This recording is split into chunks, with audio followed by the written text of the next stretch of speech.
श्री स्वामी समर्थ. आचार्य मंजुषा जोशी या युट्यूब चॅनलवरती आपल्या सगळ्यांचं सहर्ष स्वागत.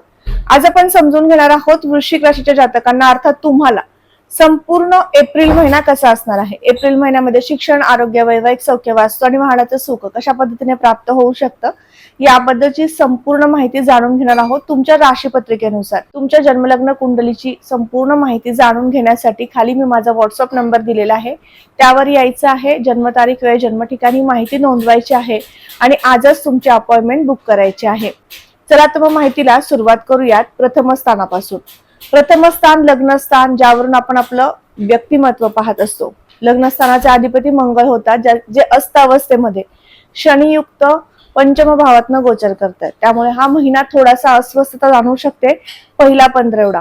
दुसऱ्या पंधरवड्यात मात्र कामे गतीने मार्गी लागू शकतात. शिक्षणासाठी किंवा कुठल्याही कामातील नवीन कोर्सेस तुम्हाला शिकायचा असेल तर त्या शिक्षणासाठी तुम्हाला प्रोत्साहित करून देणारा असा दुसरा पंधरवडा असणार आहे. त्याचबरोबर धनस्थानाकडे जाऊयात. कुटुंबाचं सौख्य धनस्थानावरनं पाहिलं जातं. या ठिकाणी गुरूंची रास आहे. गुरूंचं गोचर अष्टम भावातनं होत आहे. त्यामुळे कौटुंबिक जबाबदाऱ्या वाढणं, कुटुंबामध्ये थोडेसे कलह, मतभेद होत आहेत, त्या आपण सगळे कंट्रोलमध्ये आणण्याकडे प्रयत्न करणं, असा काहीसा संघर्ष सध्या सुरू आहे. अष्टमातलं मार्गी अवस्थेतील गुरूंचं गोचर हे तुम्हाला निश्चित जे संशोधन कार्य करतायत किंवा रिसर्च क्षेत्रामध्ये त्यांची कामे आहेत अशा वर्गांना अतिशय श्रेष्ठ असतं. त्यामुळे अशा व्यक्तींनी आता वारंवार चांगली कामे हाती घ्यायची आहेत, सुरुवात करायची आहे. कुठलेही काम तुम्हाला सुरुवात करून देण्यासाठी आत्ताचा कालावधी पोषक असतो.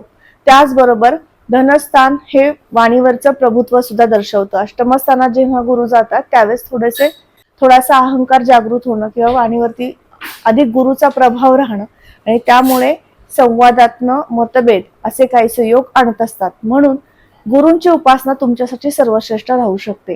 तृतीय स्थान पराक्रम, परिश्रम, कीर्ती आणि प्रसिद्धी दर्शवतं. या ठिकाणी मकर रास येते आणि शनींचं गोचर पंचमातनं अस्तावस्थेमध्ये आहे. 19 तारखेनंतर तुम्हाला तृतीय स्थानाचे चांगली फळे मिळणार आहेत. सगळ्यात प्रथम फळ म्हणजे जर तुम्ही कुठलंही काम करताय त्या क्षेत्रामध्ये नावलौकिक प्राप्त होणं, कीर्ती प्रसिद्धी प्राप्त होणं हे चांगले शुभ संकेत शनींच्या कृपेने मिळतील. त्याचबरोबर पंचमातील शनी तुम्हाला इंजिनिअरिंग क्षेत्रातलं तुमचं शिक्षण सुरू असेल तर त्या शिक्षणामध्ये सुद्धा यशदायी स्थिती निर्माण करून देतील. याचबरोबर पंचम स्थानामध्ये तृतीयेश जेव्हा जातात त्यावेळेस तुम्ही कला क्षेत्राला सुद्धा उत्तमरित्या यश देणारी स्थिती निर्माण करून देत असतात. त्यामुळे कला क्षेत्रातलं सुद्धा शिक्षण तुम्हाला सुरू करायचं असेल निश्चित करू शकता. जो वर्ग मेडिकल क्षेत्रामध्ये काम करतो किंवा जो वर्ग मेडिकल क्षेत्रातलं शिक्षण घेतोय अशा दोघांसाठी सुद्धा 19 एप्रिल नंतरची स्थिती अतिशय श्रेष्ठ आणि उत्तम असणार आहे. तोपर्यंत मात्र तुमच्या कामामध्ये विशेष काही उल्लेखनीय असं काम तुमच्याकडनं घडतंय असं समाधानकारक वातावरण नसणार आहे. त्यामुळे विशेष काळजी तुम्ही घ्यायची आहे 19 एप्रिल पर्यंत नामस्मरण करण्यासाठी. तसेच चतुर्थ स्थान मातृसौख्य दर्शवतं, वाहन वास्तूचं सुख दर्शवतं आणि या सर्व दृष्टीने विचार केला तर वास्तू, वाहन या संदर्भातील कामे करणारा वर्ग या ठिकाणी राहुदेव उपस्थित आहेत. त्यामुळे अडचणी येत आहेत, पण फार मोठ्या प्रमाणात अडचणी राहणार नाहीत, संघर्ष राहणार नाही. यासाठी राहूंची उपासना आपण व्हिडिओच्या शेवटी समजून घेणार आहोत, ती तुम्ही सुरू करायची आहे. त्या ठिकाणी असणारी कुंभरा शनींचं गोचर अस्तावस्थेमध्ये आहे. त्यामुळे नवीन वास्तू, वाहन खरेदी करायचे असेल तर 19 एप्रिल नंतर तुम्ही घ्यावं. त्यामध्ये तुम्हाला लागणारं काही भांडवल असेल व्यवसायासाठी किंवा लोन काही घ्यायचं असेल वास्तू आणि वाहन खरेदीसाठी तर तुम्हाला ते मिळू शकतं. त्यातल्या अडचणी कमी होऊ शकतात. कागदपत्रांची पूर्तता सुद्धा होऊ शकते. याचबरोबर जो वर्ग कॉमर्स किंवा इंजिनिअरिंग क्षेत्रातलं शिक्षण घेतो त्यांच्यासाठी हा महिना 19 एप्रिल नंतर श्रेष्ठ आहे आपण समजून घेतलं. तसेच आर्ट्स साईडने शिक्षण घेणाऱ्या वर्गाला सुद्धा हा महिना कलेची उपासना किंवा कलेची आवड जोपासण्यासाठी श्रेष्ठ असा असणार आहे. राशीपत्रिकेतील 6ष्ठ स्थान जे तुमचं आरोग्य दर्शवतं. या ठिकाणी मंगळांची रास आहे, मंगळ असत आहे. त्यामुळे थोड्याफार प्रमाणात उष्णतेचे विकार उद्भवू शकतात. या महिन्यामध्ये काही प्रवास घडू शकतात आणि प्रवासामध्ये दगदग होणं, आजारपणाची तक्रारी येणं, सर्दी पडसे, कफ याचा काहीसा त्रास होणं असे काहीसे परिणाम तुम्हाला प्राप्त होऊ शकतात. त्यामुळे थंड पदार्थ तुम्हाला या महिन्यात जास्त मोठ्या प्रमाणात खायचे नाहीयेत, कारण त्याचा तुम्हाला विशेष त्रास निर्माण होऊ शकतो पहिल्या पंधरवड्यामध्ये. याचबरोबर ज्यांना गुडघ्याचा गुडघेदुखी किंवा सांधेदुखीचा आजार आहे अशा वर्गाने सुद्धा स्वतःच्या हेल्थकडे विशेष लक्ष द्यायचं आहे.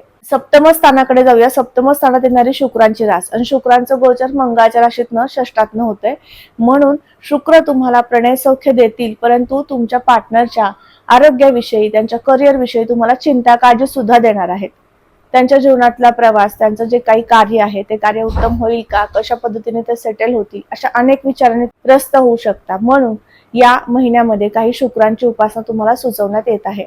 राशीपत्रिकेतील भाग्यस्थानाकडे जाऊयात. भाग्यस्थानावरून आपण शुभ संकेत पाहतो. या महिन्यात काय शुभ संकेत येतील? सगळ्यात महत्वाचा शुभ संकेत काय असेल तर ज्यांनी 10वी-12वीच्या आता नुकत्याच परीक्षा दिलेल्या आहेत अशा वर्गांनी इथून पुढे करिअरसाठी काय निवडावं किंवा काय त्यासाठी लागणारे कोर्सेस आहेत किंवा कम्प्युटर क्षेत्रातले काही कोर्सेस आहेत किंवा कला क्षेत्रातले काही कोर्सेस आहेत, आवड म्हणून ते जोपासायचे, या सगळ्यासाठी सुरुवात करून घेण्यासाठी उत्तम कालावधी आहे. त्यामुळे 15 एप्रिल नंतर तुम्ही तुमचे क्लासेस जॉईन करून घ्यायचे आहेत. त्यामध्ये यशदायी स्थिती आहे, तुम्ही ते शिक्षण पूर्ण करू शकता.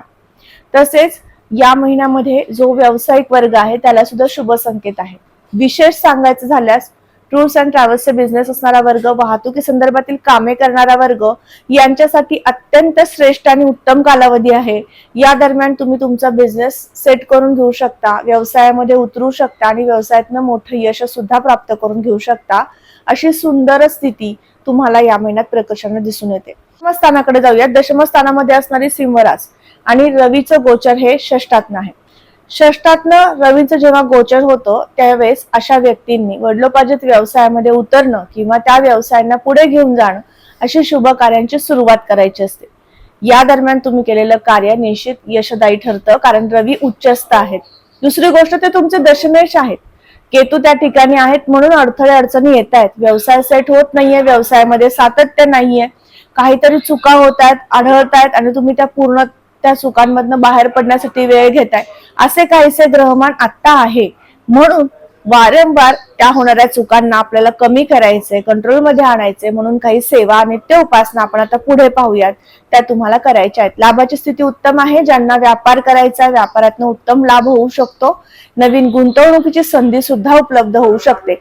नवीन नोकरी ज्यांना हवी आहे अशा MNC कंपनीमध्ये जॉबसाठी ट्राय करताय, तुमच्यासाठी सुद्धा श्रेष्ठ आणि उत्तम कालावधी असणार आहे. खर्चावरचं नियंत्रण आता सुटू शकतं, म्हणून विशेष खर्चाकडे लक्ष द्यायचं आहे. आपला खर्च कुठे होतोय, किती कमी करू शकतो, कुठे आळा घालू शकतो, या सगळ्या गोष्टी बारीक तुम्हाला समजून घ्यायच्या आहेत आणि त्या पद्धतीने खर्चावरती नियंत्रण आणायचं आहे. या महिन्यामध्ये सगळ्यात पहिली उपासना काय करायचे समजून घेऊया. मंगळ आस्था आहे, जे तुमचे राशी स्वामी आहेत आणि लग्न स्वामी आहेत. म्हणून गणपती स्तोत्र वाचनात ठेवायचं, म्हणजे तुमचं आरोग्य उत्तम राहील, शिक्षणामध्ये उत्तम यश येईल. शिक्षण घेणाऱ्या वर्गाला किंवा कुठल्याही प्रकारचं तुम्ही आता नोकरी व्यवसाय करता त्यातलं शिक्षण तुम्हाला पुन्हा पुढे करायचंय तर यासाठी सुद्धा उत्तम कालावधी निर्माण होईल. शनी असता आहेत म्हणून सुद्धा तुम्हाला शनीचं मारुती स्तोत्र म्हणायचं किंवा शनी चालीसा म्हणायचं आहे. या उपासना तुम्ही करून पहा. चतुर्थात राहू आहेत. चतुर्थातील राहू सर्व प्रकारच्या सुखांना बाधा निर्माण करून देतात. तुमच्या जीवनामध्ये एखादी शुभ घटना होतीये पण ती अर्धवट राहणं, अशा काहीशा संकटातनं तुम्हाला जावं लागतंय. म्हणून सुद्धा राहूची एक रेमेडी तुम्हाला सांगणार आहे आणि त्यातली ती प्रामुख्याने काय करायचं ते समजून घेऊयात. या महिन्यामध्ये तुम्हाला पशु पक्ष्यांना अन्नदान करायचं आहे, गोरगरिबांना अन्नदान करायचं आहे. हे सगळ्यात श्रेष्ठ दान तुम्ही करायचंच आहे, जेणेकरून राहूची चांगली फळे मिळतील. आणि दुसरी गोष्ट म्हणजे नवग्रह मंदिरात जाऊन राहूंचं दर्शन घ्यायचंय किंवा नवग्रहांचं दर्शन घ्यायचंय, जेणेकरून तुमच्या कुंडलीतील नवग्रह हे तुम्हाला शुभ फळे देऊ शकतील. या पद्धतीने उपासना करून पहा. स्वामींच्या सेवेत राहा, नामस्मरणात राहा. पुन्हा भेटणार आहे अशाच महत्वपूर्ण माहितीला घेऊन. तुम्ही आपल्या चॅनलवर नवीन असाल, लगेच चॅनलला सबस्क्राईब करणं, बेल आयकॉनला क्लिक करणं नक्की करा, जेणेकरून तुम्हाला पुढच्या राशीचे राशीफळ किंवा माहिती याचं नोटिफिकेशन येईल, तुमच्या नंबरवरती येऊ शकेल आणि तुम्हाला लगेचच ते पाहता येऊ शकेल. पुन्हा भेटणारच आहे अशाच महत्वपूर्ण राशीफळाला घेऊन किंवा माहितीला घेऊन. तोपर्यंत आता आपली रजा घेते. श्री स्वामी समर्थ. जय जय स्वामी समर्थ. रामकृष्ण हरी.